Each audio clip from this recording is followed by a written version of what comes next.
Hi, and welcome back. Today's lecture is going to be a continuation of Cold War lectures, where we're going to be discussing McCarthyism and the fear of communism as it manifests itself in our political system. So, to give you a little bit of context, the first thing we have to do is we have to talk about what McCarthyism is. Um, McCarthyism is a phrase that's named after a guy by the name of Joseph McCarthy, who is a senator that is going to start essentially a witch hunt for communists for his own political gain. And so McCarthyism today has this connotation of being a witch hunt, right? And so, uh, excuse me.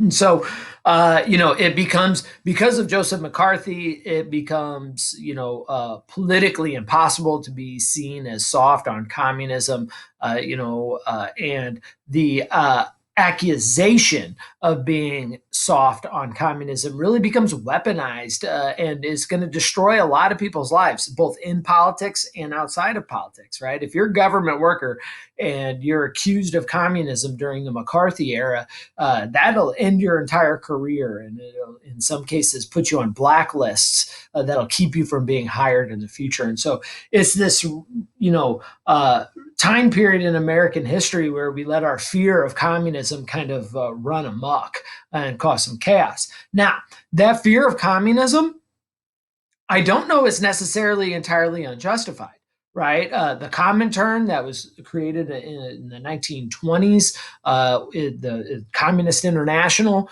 is a group that of communists that explicitly say they're going to infiltrate democracies through their unions and through their public service entities to overthrow democracies and capitalist countries.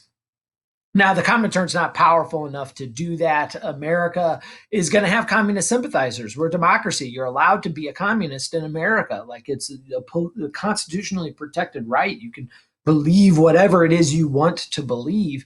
You can't, violently overthrow the government, but you can believe what you want to believe. So there are people in society and government that are sympathetic to communism. There's no doubt about it. But there's no real threat there. But the average American doesn't know that, and they just hear the propaganda that the Comintern puts out, and then they're looking around the world. And when you look around the world, some pretty scary things are happening if you're a democratic person. Soviet Union is communist. They now have a bomb, and they got it, decades sooner than we thought that they were going to be able to, and they essentially did it through spying. The Chinese have fallen to communism. I mean, those are two of the largest countries on the planet, and all of a sudden they're communist. We're seeing communism. We're seeing Greece being challenged by a civil war between the nationalists and the communists. Vietnam, Korea, all these areas. It's looking like, oh my God, this is a real thing. This could really happen. Now, America is safe, and we know that now with hindsight. But the average American is pretty concerned about these things. And it's going to be Joseph McCarthy that's going to really take advantage of that. And he's going to play up those fears to advance his own political career. So, all of this is made possible because of the second Red Scare, right? The first Red Scare happened in the 1920s, and it's going to be the same concept, where there's this tremendous amount of fear that communists have infiltrated our system and are trying to overthrow it from within. We've talked about that in previous lectures with, this rise in anti-union sentiment, this idea that the unions are filled with communist and socialist radicals, which is not the case. I mean, do unions have some communist and socialist radicals in them? Yeah, they're incredibly large organizations. I'm sure that there are a few, right? But not any statistically significant numbers of people who want to overthrow the American government. Um, we're afraid that our government institutions have been, infiltrated, primarily the State Department, the fall of China, because that came as such a surprise. And we thought Shanghai Shek being backed by the Americans and the American State Department, we thought that that was just this insurmountable thing that Mao was never going to be able to overcome. And when Shanghai Shek fell, that's going to shock so many people, and they're going to think the State Department dropped the ball there. And so there's going to be a lot of accusations being made at the State Department that, well, the only way that that could have happened, it couldn't be our failure. The only way that could have happened is if people at the State Department sabotaged us, and they sabotaged us because they are Soviet sympathizers. Because of this fear of this infiltration, Truman is going to start to test government employees for loyalty to the United States. I mean, whoa, we're a democratic country. And so, I mean, it's like we're walking a really fine line here. It's like, yeah, we expect you to be loyal to the United States. You can't commit treason. But this seems like people are being tested and being forced to take these loyalty oaths. Like, I'm not, as a citizen, I'm not taking a loyalty oath. Like, I'm not, the government's supposed to be loyal to me, not the other way around. Now, I'm loyal to the democratic process and to the Constitution, but I mean, like, what am I supposed to be loyal to you, Truman? Like the same way Nazis were loyal to Hitler. I mean, it's not the same, but it's like the first step on that slippery slope. And so, this gets to be scary. And then it's like, well, okay, being loyal to your country is one thing, but I mean, am I supposed to be loyal to one particular political ideology? Because that's totally not constitutional, right? You have the right to free speech. You have the right to association, which is implied. I mean, like, you have the right to join whatever group of people you want to do. I mean, you can't be violent, right? But you have some of these rights, and so we're skirting the edge of what is constitutional and what a true democratically inclined person. I mean, and when I say democratically, I mean like the government style, not the political party, the government style. I mean, we're skirting the edge of democracy here. The House of Representatives is going to create a committee to investigate un-American activities during the Second Red Scare. All of this is a part of the general term McCarthyism, right? So the Red Scare, Second Red Scare, is referred to as the McCarthy era. And so this is, even though McCarthy doesn't have anything to do with some of these things, he comes to symbolize all this stuff. And so the House Un-American Activities Committee is a committee in an American democracy that is organized to investigate un-American activities.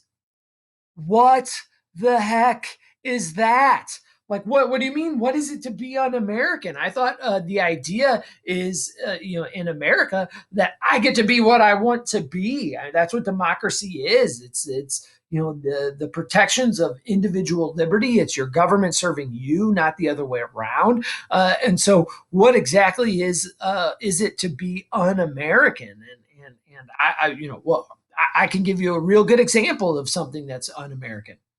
The House Un-American Activities Committee seems pretty un-American to me, right? And so, the Congress is now checking to make sure that people are American enough,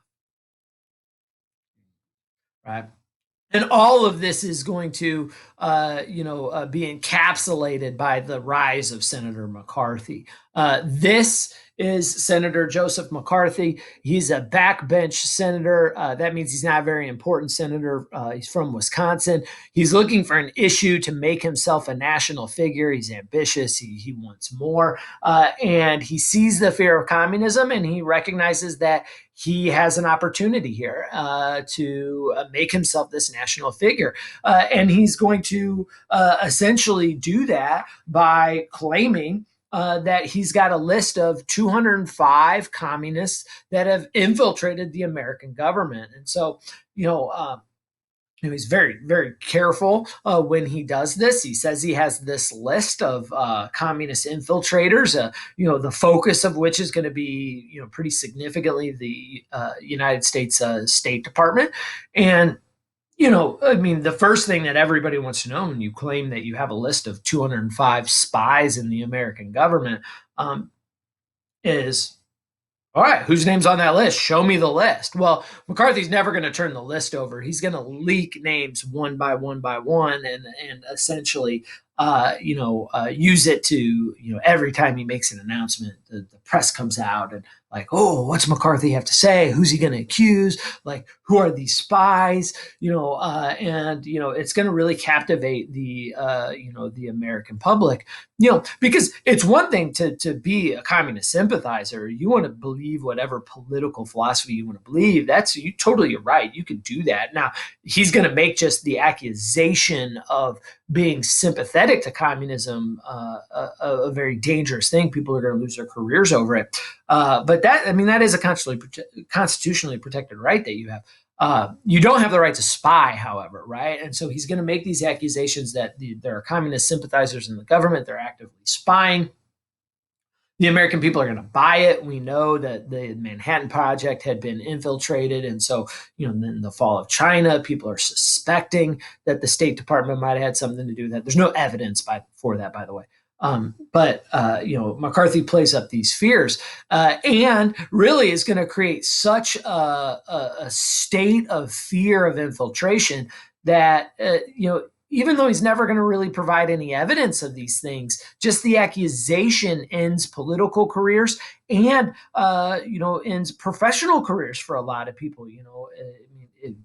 If you went to one communist rally when you were in college just to see what it was about, even if you went like as a skeptic, all of a sudden, if you're, somebody says, hey, I know, that Mr. Garrison, he went to, and saw a communist speaker or socialist speaker one time. I mean, that's enough to get that teacher fired. I mean, that's the amount of fear that he's going to create, about communism.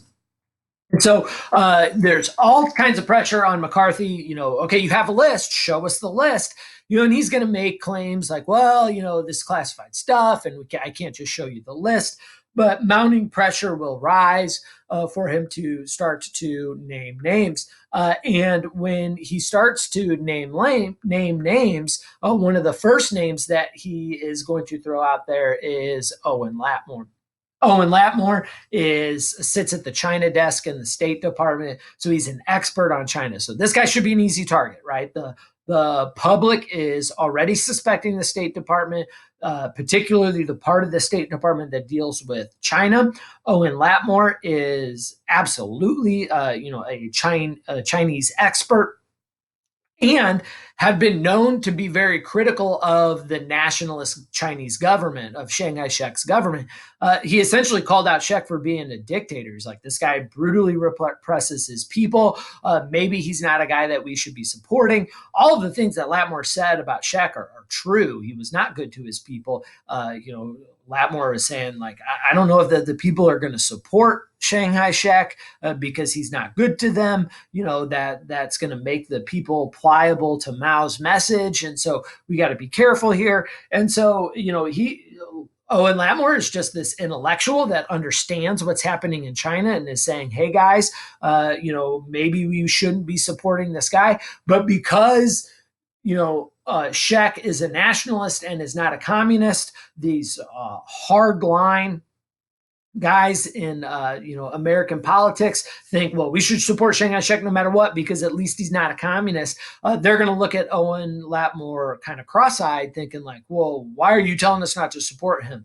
Like, are you a commie? And so McCarthy calls him out on that and calls out Latmore. He calls out Latmore. There is an investigation, and the Senate ends up looking into whether or not Owen Latmore is a communist or not. And lo and behold, we find out there's no evidence, and then it's just a hoax. And so, at this point, you would think, well, hopefully that just shuts down McCarthy. He says he has a list. He names a big name. a controversial name and turns out not to be true. Well, I mean, like most guys like McCarthy, they get caught in something like this and they don't stop. They double down. And that's what McCarthy's going to do. He's just going to start to throw more names out there. And make more and more accusations. And as he makes more and more accusations, we get more and more investigations. He's going to be very careful with how he does this. He is going to make most of these accusations on the floor of the Senate. That's really important because if you knowingly tell a lie about somebody in public, you could be sued for slander. Now, you got to know it was a lie and it has to cause somebody else harm. But these accusations are ending careers. And so it is causing harm. And McCarthy knows it's a lie. He doesn't have any list. No one ever handed over a list. And so he doesn't want to expose himself to that. So he makes these accusations on the floor of the Senate because slander laws don't apply to senators when they're on the floor of the Senate. And that's for a very good reason. I think some people might be hearing this and thinking, like, whoa, you mean senators can say things that they know aren't true on the floor of the Senate? Well, yeah, kind of. The Senate's got a mechanism for censuring them, and potentially removing them from office if they get caught doing that too much. But you want to protect them from that because the only way in a democracy you can have a free and fair democratic debate is if that our leaders can debate issues on the floor of the Senate or the House without having to worry about legal repercussions. They don't want to end up in a lawsuit for something they said when they were just trying to debate an issue on the floor, right? The debate is trying to find the truth. And so that means, one side is closer to the truth than the other. And so you don't want the loser to get sued. And so there are these protections that are a good thing, but McCarthy manipulates those protections and makes his accusations on the floor of the Senate so he doesn't get held liable. And so, guys like Eisenhower are going to come out and not be supportive of this. Eisenhower is very quietly not supportive of it. He doesn't want to look soft on communism either. But he doesn't really like what's going on. We're going to see McCarthy gets a second term. When McCarthy gets his second term, he's going to start to lay out more and more accusations. A lot of like small name people because of this, and not just because of McCarthy. So the thing is bigger than McCarthy, right? McCarthy's not the only one making accusations. He's not the only one looking into stuff. We're going to talk about the House Un-American Activities Committee here in a minute, and Hollywood 10 and all that.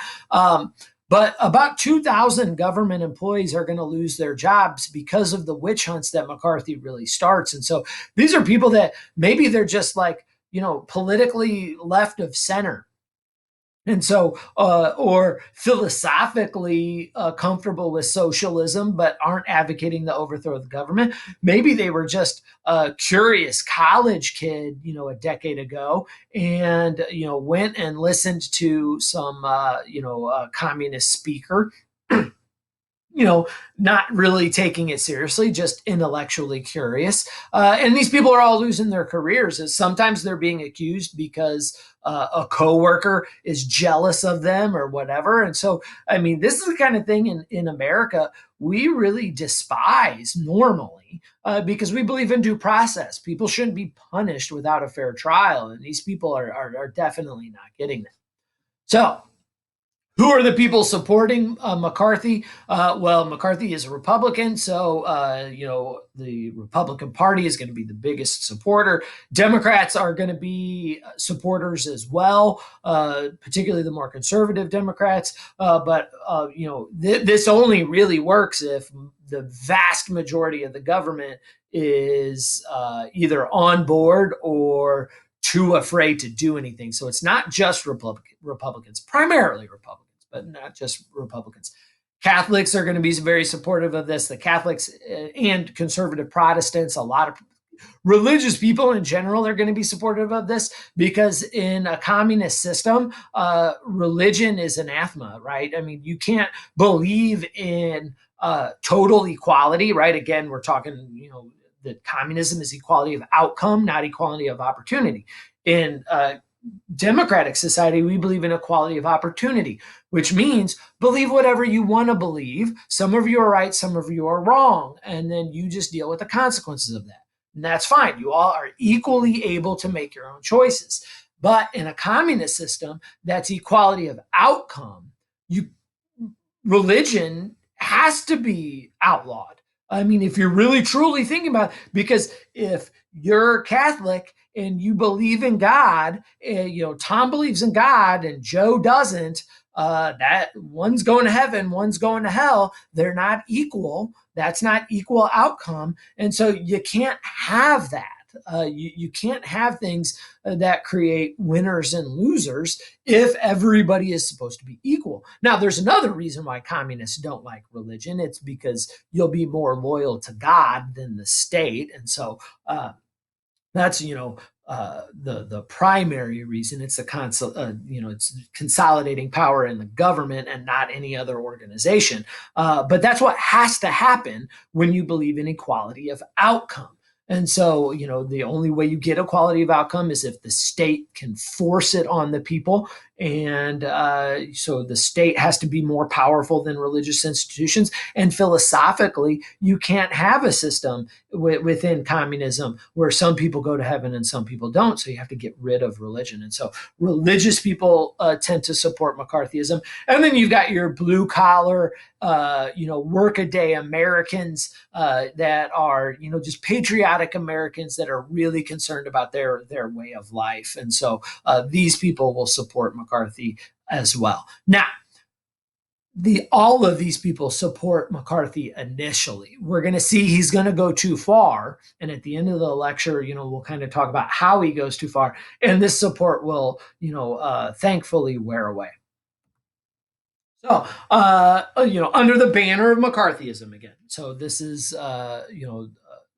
the witch hunt banner. We're going to see the persecution of the Hollywood 10. I think the Hollywood 10 are really symbolic of the witch hunts under McCarthyism, even though this is going to be done through the House and not the Senate, because it's people being persecuted for what they believe, which is very un-American, right? I mean, like, you are literally allowed to believe whatever you want. You can't act any way you want, but you can literally believe anything you want. And so persecuting people for what they believe is, I mean, that's some scary stuff, and it's happening. So the Hollywood 10 are going to be a group of about 19 actors. So I know Hollywood 10, why 19? Well, 19 actors are going to be subpoenaed to go testify in front of HUAC. HUAC is the House Un-American Activities Committee. And they're being investigated for they believe, HUAC believes that these actors and Hollywood types are actively supporting the Soviets. Now, this is bogus. And let me tell you why it's bogus. It's bogus because some of these guys in Hollywood actually, in fact, did make movies during World War II that were sympathetic to the Soviets. They did that for a couple of reasons, right? One reason is they're actors, right? And so actors during, World War II were probably actors during the Great Depression. Who do you think got hit the worst during the Great Depression? Entertainers, right? The first thing that happens when the economy goes south is, people start losing jobs. The first thing people do is they stop spending money on entertainment. And so all these actors, directors, writers, they're out of work. And who are they going to turn to for help? Government, right? And which political philosophy is going to do the most for the government to help, the average citizen? Is communism. It's like, oh, you're going to take money from rich people and give it to all of us actors that are out of work. And so there's this natural inclination for, people that are really, truly economically suffering to kind of slide towards socialism and communism because the part of socialism, communism that's about redistributing wealth. And so we're going to see there's going to be that appeal. But the bigger part of it is during World War II, when they're making these movies that are sympathetic to the Soviet Union, guess who was our ally?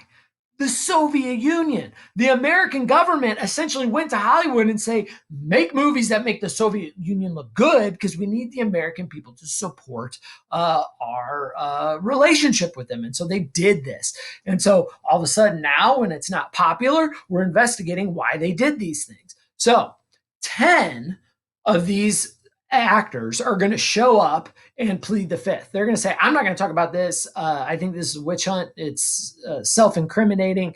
I plead the fifth, and they're going to refuse to testify.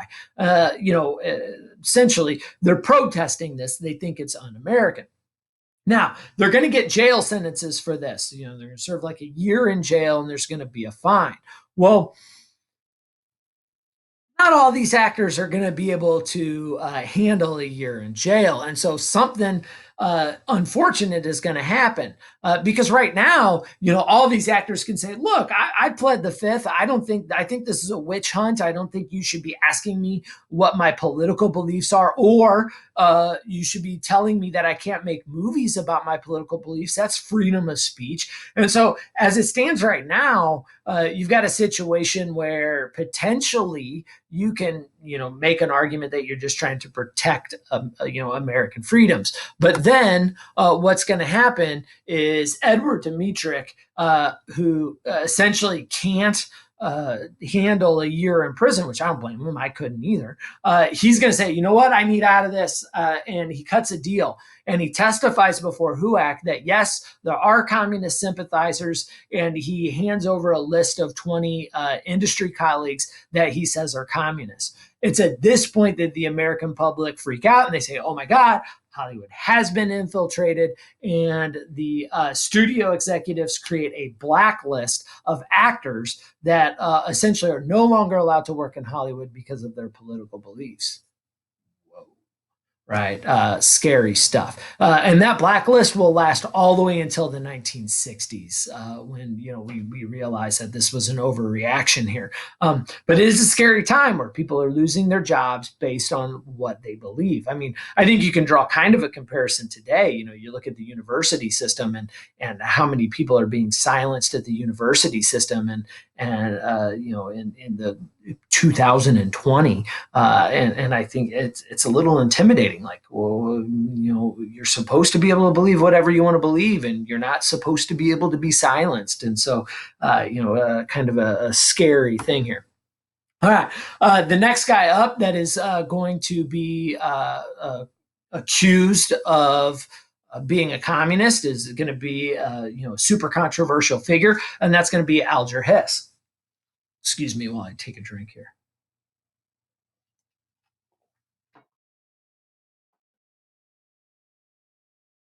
Alger Hiss is going to be, he's one of these like very famous career government workers. He is a longtime State Department official. He's got a great reputation. He's actually involved in the creation of the UN. He's at the San Francisco conference that is going to help establish the UN. He's got a key role there, and just has this real great accusation. Or, sorry, reputation, not accusation, a great reputation as this like loyal American that has spent his entire life in public service, trying to further American interests. He is going to be charged with being a Soviet spy. And within the State Department, again, the State Department is a target of these accusations, and he's going to be accused, and it's going to make national news, and the investigation is going to make national news. This is not just one of McCarthy's I have a name on a list deals. There's actually going to be some evidence here. And so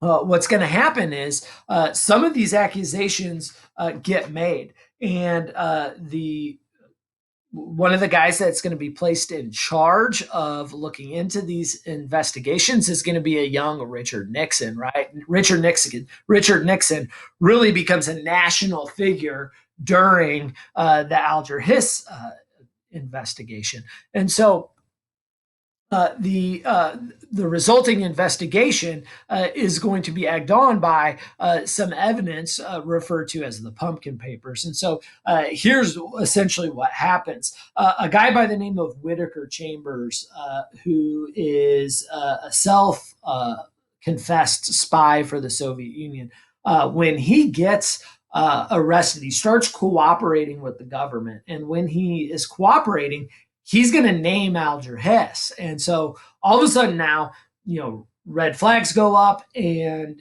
people start looking into Alger Hiss. And so as they look into Alger Hiss's boss gets a telephone call, and all the people that have worked with Alger Hiss are essentially like, no, there's no way. This guy's a true American. There's no way that this can happen. But all of a sudden, the French hear that Alger Hiss is being investigated. And French intelligence essentially calls up the American government and says, you know what? We have some known communist sympathizers in France that are also making noise that there might be something here, that Alger Hiss might, in fact, be a Soviet spy. Well, so all of a sudden now we're focusing on Whittaker Chambers. And so, okay, so Whittaker, what do you know about Alger Hiss? Well, Chambers is just not a very reliable source because he's lied in the past. I mean, this guy is a super shady guy, a guy that under normal circumstances, most people would just not believe anything he says. But he says he has proof. And that leads us to the Pumpkin Papers. So he says, you know what? I've acted as a go-between here, and I've got evidence that he's sneaking out classified paperwork out of the State Department. And I've hidden the proof in a hollowed out pumpkin on a farm. And so he sends investigators to the farm where they lift up the pumpkin, and sure enough, there's microfilm, right? That microfilm is filled with secret State Department documents. And so 65 pages of retyped Soviet documents. And so now they're typed. And so world before computers, right? You can't trace IP addresses with typewriters. But the thing about typewriters is you press a button and then an arm shoots out that has a letter with some ink on it, and it stamps the letter on a sheet of paper. Well, each typewriters, as they get used more and more, the arms bend a little bit. And so typewriters have fingerprints, right? And because typewriters have fingerprints, what you could do is you could take a paper that has been typed and type it out on a particular typewriter, and maybe the A is raised a little bit and the Y is a little bit left of center, and so it's like fingerprints or teeth. They're all unique, and because of that you can trace where a paper came from to a particular typewriter. They do that with the Pumpkin Papers, and they find that it's a match for Alger Hiss's typewriter.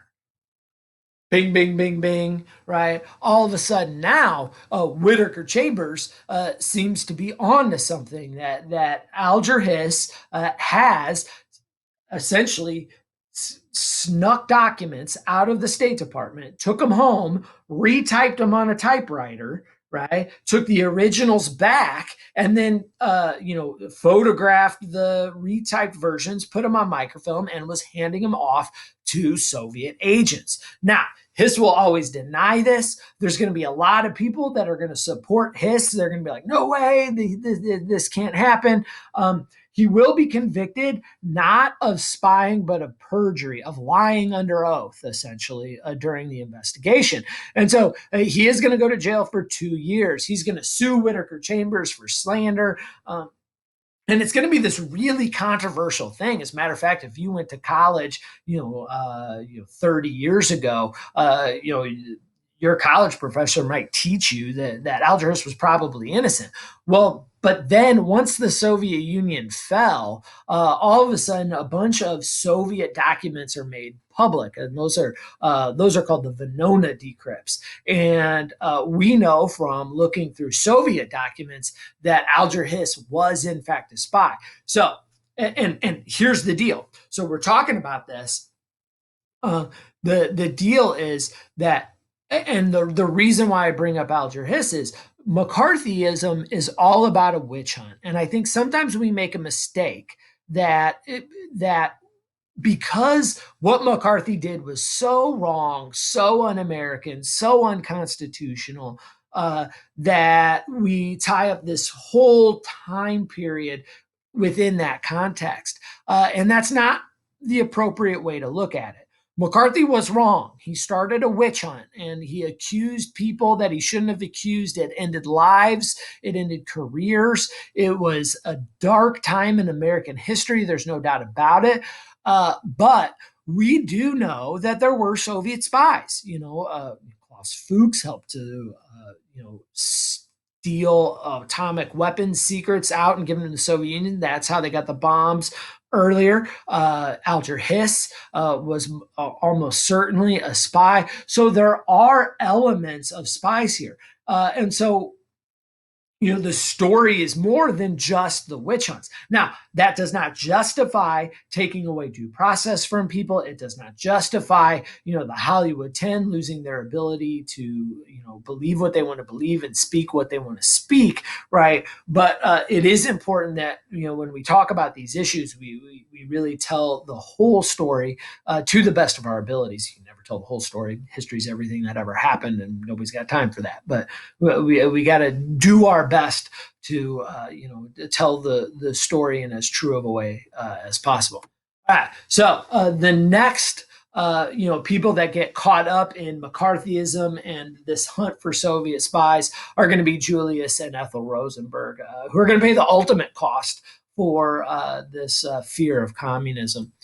They will be convicted of espionage for passing Soviets, for American secrets to the Soviet Union, and will be sentenced to death and will be executed on extremely flimsy evidence. I mean, essentially, here we're going to kind of,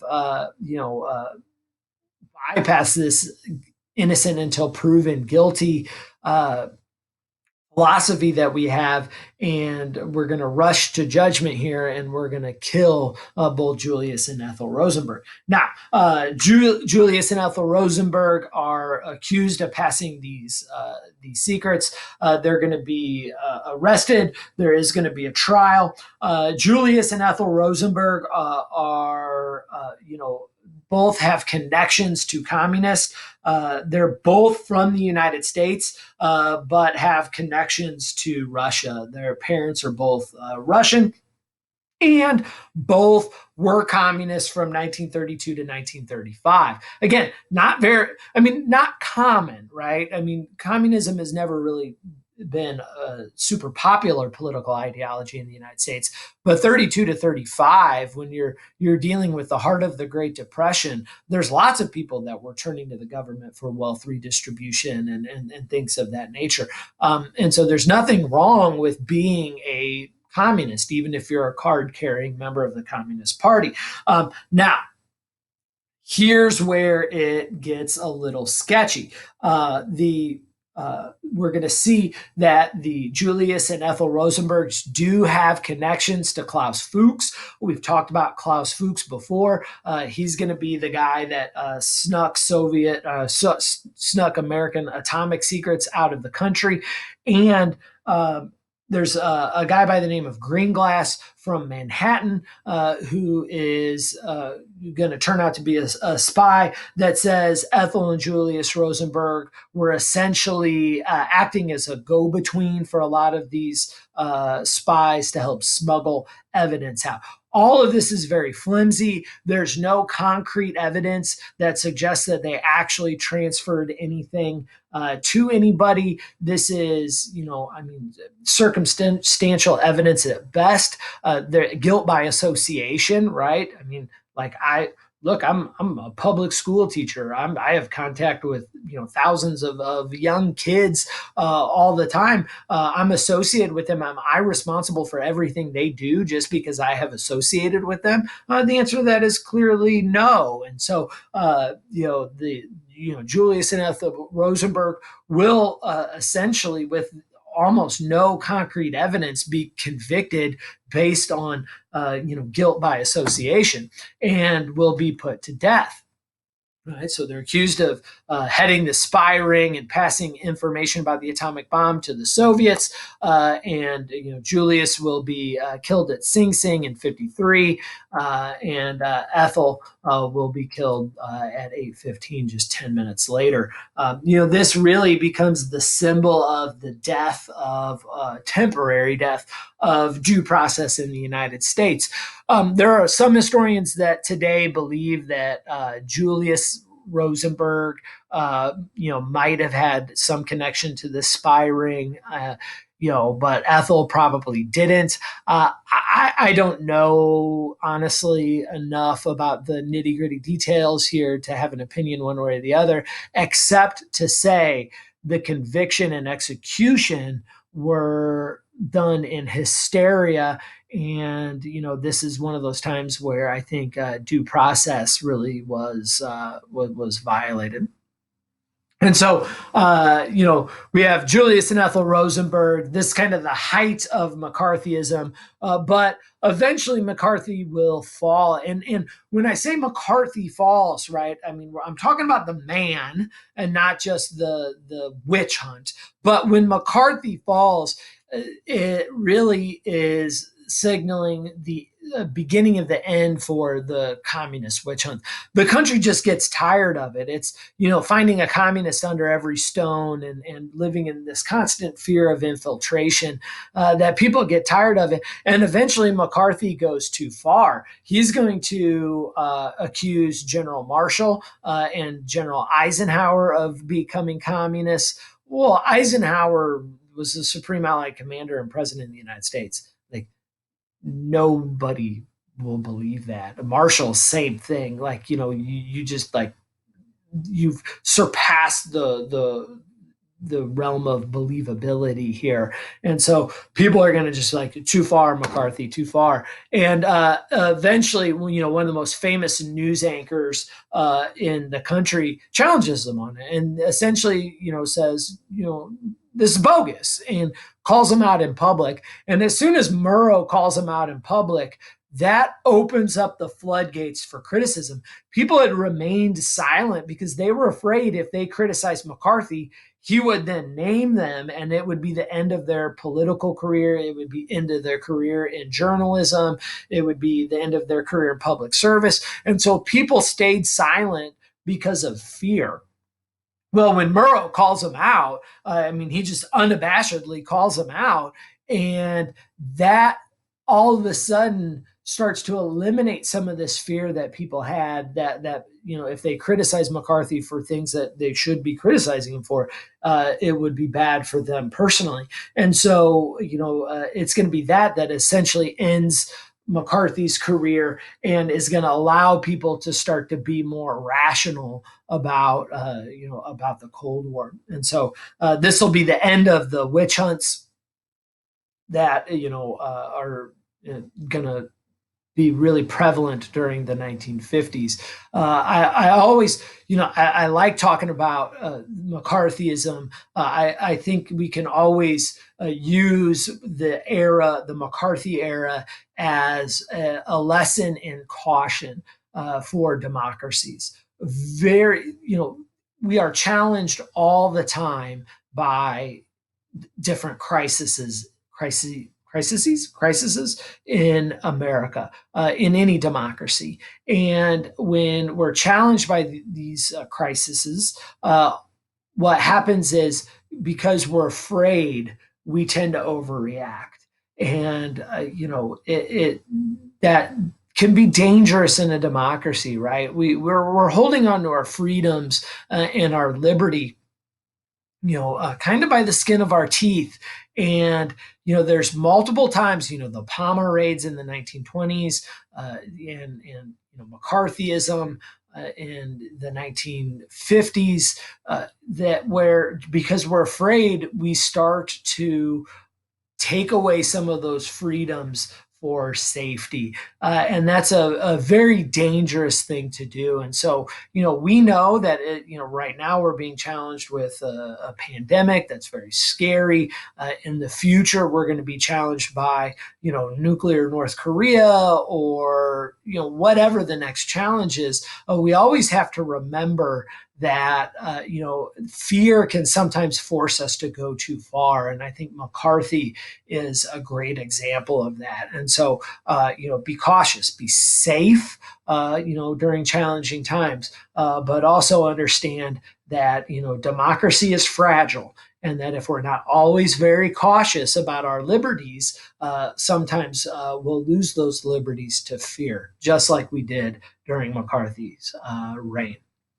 All right. Now that I'm done pontificating, that concludes our lecture for the day. I appreciate your time very much, and I will see you again tomorrow.